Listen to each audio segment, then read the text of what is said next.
tem 17 anos. Acompanha 5 blogs, vê tudo que é vídeo que aparece no YouTube, tá sempre ligada com a amiga Joana, faz pesquisa na internet e tem um perfil no Orkut. Marina manda fotos pros tios, tem 123 amigos no Messenger, um Twitter e 2 e-mails. Marina treina o inglês com uma amiga americana, visita um museu em Moscou, consulta a previsão do tempo em Manaus. Ela envia o resumo da aula para Joana, dá palpite sobre música e consulta informações sobre título de eleitor. Marina consegue fazer tudo isso graças a uma coisinha conhecida como internet. Tem gente que usa a internet para se divertir, outros para trabalhar, se informar ou conversar com um amigo. A maioria das pessoas usa a internet para fazer um pouco de cada coisa. Mas afinal de contas, como a internet consegue fazer tudo isso? Internet é um conjunto de redes que se comunicam entre si. A palavra rede serve para designar um monte de coisa. Existe a rede do Gol, a rede para pescar, a rede para tirar um cochilo domingo à tarde. A palavra rede serve para descrever um emaranhado de coisas que se ligam umas às outras. Pode ser um emaranhado de fios, de estradas ou mesmo de computadores. Uma rede de computadores é formada por 2 ou mais computadores conectados entre si. Computadores ligados em rede podem se comunicar, compartilhar textos, um programa ou mesmo uma impressora.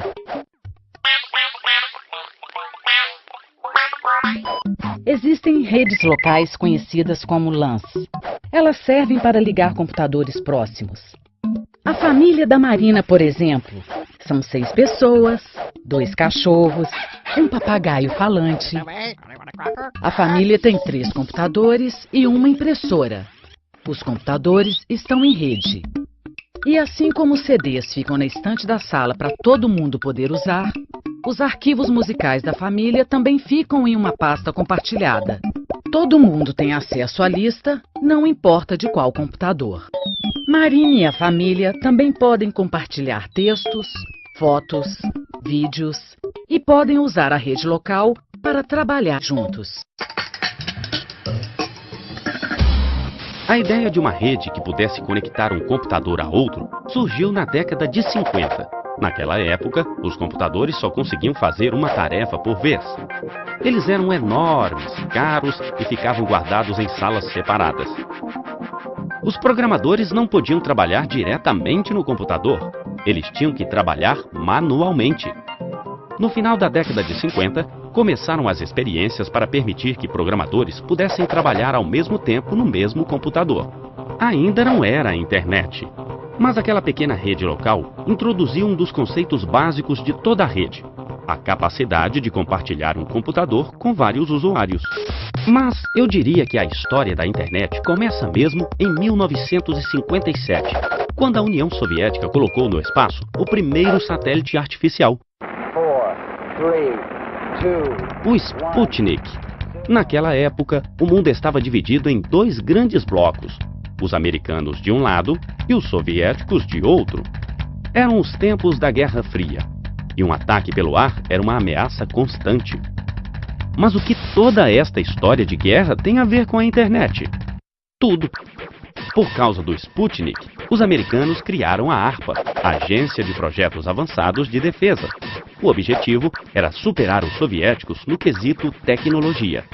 Uma das tarefas da agência era criar uma rede com vários computadores que pudessem trocar informações através de conexões independentes. Com isso, o governo americano queria evitar o risco de perder informações, caso parte da rede ficasse inativa. Surgia aí outra ideia base da internet: a descentralização. Mas como isso funciona na prática? A internet é formada por milhares de computadores ligados entre si. Para que eles se comuniquem, precisam ter uma conexão. Para ter uma conexão, precisam de um provedor de acesso. Provedores são empresas que garantem o acesso de um computador à internet. Conexão entre um computador e o resto da rede pode ser feita por linha de telefone, ondas de rádio, cabos, entre outros. A internet não tem dono, nem governo. Também não existe um computador central. Assim como uma pessoa pode usar caminhos diferentes para ir de um lugar para outro, a informação pode chegar ao destino através de caminhos diferentes. No caso de um cruzamento, uma pessoa pode usar as placas para se orientar e escolher o caminho mais rápido. No caso da internet, esse papel cabe ao roteador. Roteadores são uma espécie de computador especializado em realizar a comunicação entre as várias redes que compõem a internet.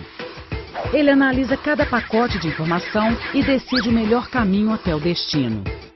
Pacote? Afinal, nós estamos falando de computador ou de uma fábrica de biscoito? A informação viaja na rede em forma de pacotes. Quando uma pessoa manda um e-mail para outra, o roteador divide esse arquivo em pacotes. Cada pacote tem uma parte da mensagem. O roteador pode definir um trajeto diferente para cada uma destas partes. O computador do destino reúne todos os pacotes e reconstitui a mensagem original. Esses pacotes não têm biscoitos, papel higiênico ou jornais. Apenas códigos matemáticos. O ser humano precisa de um tradutor que consiga transformar esses pacotes cheios de códigos em fotos, vídeos, e-mails. É para isso que existe um navegador. O navegador é um software que permite ao ser humano conseguir informações na internet. A criação do navegador mudou a história da internet. Em 1970, a palavra internet não existia. A primeira rede se chamava ARPANET e, no início, reunia apenas 4 universidades americanas. Tudo tinha que ser feito na base de comandos. Acreditem ou não, esta rede criou as bases do que hoje a gente conhece como internet. O nome internet só começou a ser usado em meados da década de 80 para designar esse conjunto de redes ligadas entre si. Mas navegar na internet nesta época ainda era difícil e trabalhoso. Foi aí que um engenheiro britânico teve a ideia genial de organizar essa informação de forma que todo mundo pudesse entender, achar e usar facilmente. Foi assim que surgiu a World Wide Web, mais conhecida como Web. Web em inglês significa teia. No contexto da internet, pode ser traduzido como rede. Assim como os fios de uma rede se ligam uns aos outros através de nós, as páginas se ligam umas às outras através de links. Link é um ponto de conexão entre uma página e outra. Toda vez que uma pessoa clica em um link, uma nova informação aparece na tela. O link pode ser uma palavra destacada em uma cor diferente. Pode ser desenho, uma foto ou qualquer outro elemento de uma página web. Usar os links é como pular de um lugar para o outro num piscar de olhos. A web é uma rede infinita de sites e mais sites de todos os tipos e sobre todos os assuntos imagináveis e inimagináveis. Deve ser por isso que eles escolheram o verbo navegar para descrever a ação de percorrer este oceano de informações. Apesar disso, navegar na web é uma tarefa bem simples, graças ao navegador. O primeiro navegador da história é obra de Tim Berners-Lee, o mesmo que inventou a web. Em 1993, Mark Andreessen, um jovem americano de apenas 22 anos, criou um novo navegador mais simples e atrativo, o Mosaic. Hoje, o Mosaic parece uma coisa bem básica, mas na época ele apresentou um grande salto. Com o Mosaic, o nome de usuários cresceu rapidamente, o que impulsionou também o aumento no número de sites. Hoje, existem vários tipos de navegadores. Na essência, eles funcionam da mesma forma. Eu digito o endereço e o navegador acha o site na internet. Mas o que acontece entre o momento que eu teclo Enter e o momento em que a página aparece na tela? E o maior mistério de todos: onde ficam guardadas todas estas páginas? Todos os dias, milhares de pessoas no mundo usam um computador para se conectar à internet. Ao estabelecer uma conexão, uma pessoa passa a fazer parte de uma rede. Esta rede está ligada a outras redes, que estão ligadas a outras redes, que estão ligadas a outras redes. Bem, você entendeu, né? Cada máquina conectada na internet tem um endereço único, o IP. Um endereço IP típico se parece com isto. Assim como o endereço serve para localizar uma casa em um bairro ou cidade, o IP serve para localizar um computador em uma rede. Alguns destes computadores são conhecidos como servidores. Assim como as imobiliárias costumam alugar apartamentos para abrigar pessoas, um servidor costuma alugar espaço para hospedar sites. Não existe apenas um servidor, mas vários distribuídos pelo mundo todo. A pessoa por trás deste computador digita o nome de uma página. O navegador descobre onde a página está hospedada. Ele envia uma mensagem para o servidor solicitando a tal página. O servidor recebe a mensagem, localiza a página e envia de volta para o navegador. O navegador recebe a página, lê os códigos e transforma comandos como estes em imagens, textos, vídeos, desenhos. Tudo isso em questões de segundos.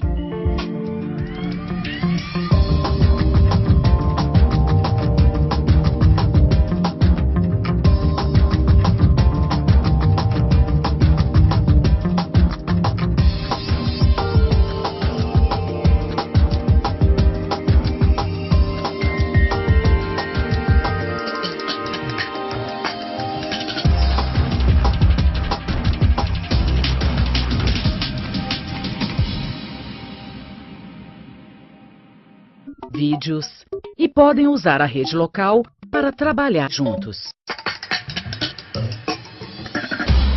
A ideia de uma rede que pudesse conectar um computador a outro surgiu na década de 50. Naquela época, os computadores só conseguiam fazer uma tarefa por vez. Eles eram enormes, caros e ficavam guardados em salas separadas. Os programadores não podiam trabalhar diretamente no computador. Eles tinham que trabalhar manualmente. No final da década de 50, começaram as experiências para permitir que programadores pudessem trabalhar ao mesmo tempo no mesmo computador. Ainda não era a internet, mas aquela pequena rede local introduziu um dos conceitos básicos de toda a rede: a capacidade de compartilhar um computador com vários usuários. Mas eu diria que a história da internet começa mesmo em 1957, quando a União Soviética colocou no espaço o primeiro satélite artificial, o Sputnik. Naquela época, o mundo estava dividido em dois grandes blocos, os americanos de um lado e os soviéticos de outro. Eram os tempos da Guerra Fria, e um ataque pelo ar era uma ameaça constante. Mas o que toda esta história de guerra tem a ver com a internet? Tudo. Por causa do Sputnik, os americanos criaram a ARPA, Agência de Projetos Avançados de Defesa. O objetivo era superar os soviéticos no quesito tecnologia. Uma das tarefas da agência era criar uma rede com vários computadores que pudessem trocar informações através de conexões independentes. Com isso, o governo americano queria evitar o risco de perder informações, caso parte da rede ficasse inativa. Surgia aí outra ideia base da internet: a descentralização. Mas como isso funciona na prática? A internet é formada por milhares de computadores ligados entre si. Para que eles se comuniquem, precisam ter uma conexão. Para ter uma conexão, precisam de um provedor de acesso. Provedores são empresas que garantem o acesso de um computador à internet. Conexão entre um computador e o resto da rede pode ser feita por linha de telefone, ondas de rádio, cabos, entre outros. A internet não tem dono, nem governo. Também não existe um computador central. Assim como uma pessoa pode usar caminhos diferentes para ir de um lugar para outro, a informação pode chegar ao destino através de caminhos diferentes. No caso de um cruzamento, uma pessoa pode usar as placas para se orientar e escolher o caminho mais rápido. No caso da internet, esse papel cabe ao roteador. Roteadores são uma espécie de computador. A internet é formada por milhares de computadores ligados entre si. Para que eles se comuniquem, precisam ter uma conexão. Para ter uma conexão, precisam de um provedor de acesso. Provedores são empresas que garantem o acesso de um computador à internet. Conexão entre um computador e o resto da rede pode ser feita por linha de telefone, ondas de rádio, cabos, entre outros. A internet não tem dono, nem governo. Também não existe um computador central. Assim como uma pessoa pode usar caminhos diferentes para ir de um lugar para outro, a informação pode chegar ao destino através de caminhos diferentes. No caso de um cruzamento, uma pessoa pode usar as placas para se orientar e escolher o caminho mais rápido. No caso da internet, esse papel cabe ao roteador. Roteadores são uma espécie de computador especializado em realizar a comunicação entre as várias redes que compõem a internet. Ele analisa cada pacote de informação e decide o melhor caminho até o destino. Pacote? Afinal, nós estamos falando de computador ou de uma fábrica de biscoito? A informação viaja na rede em forma de pacotes. Quando uma pessoa manda um e-mail para outra, o roteador divide esse arquivo em pacotes. Cada pacote tem uma parte da mensagem. O roteador pode definir um trajeto diferente para cada uma destas partes. O computador do destino reúne todos os pacotes e reconstitui a mensagem original. Esses pacotes não têm biscoitos, papel higiênico ou jornais. Apenas códigos matemáticos. O ser humano precisa de um tradutor que consiga transformar esses pacotes cheios de códigos em fotos, vídeos, e-mails. É para isso que existe um navegador.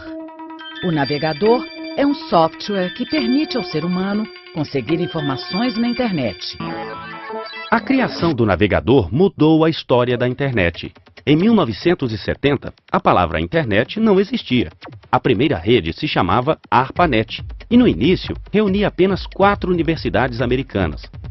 Tudo tinha que ser feito na base de comandos.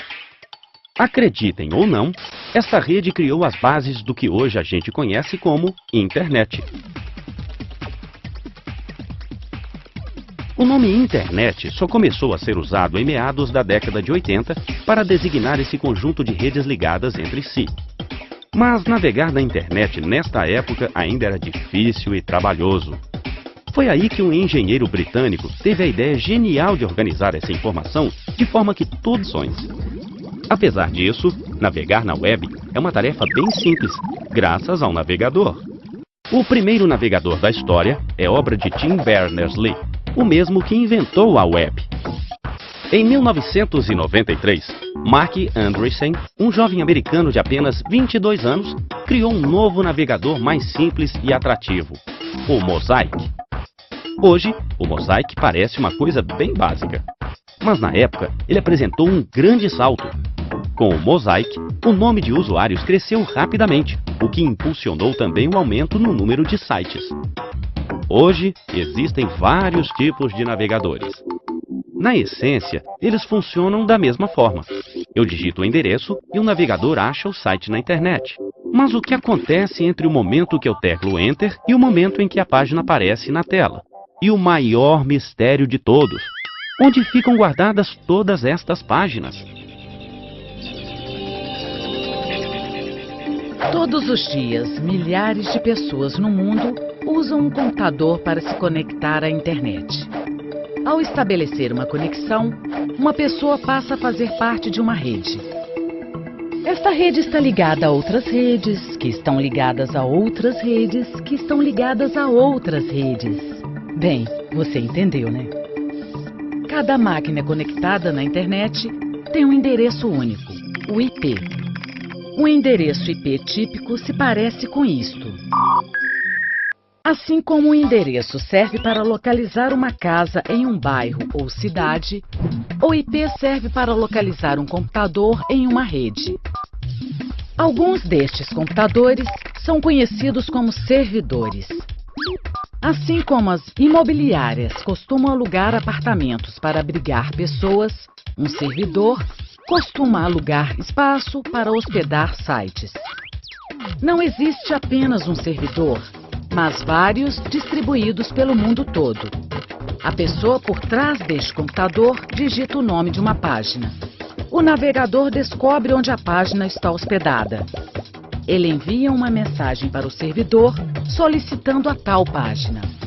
O servidor recebe a mensagem, localiza a página e envia de volta para o navegador.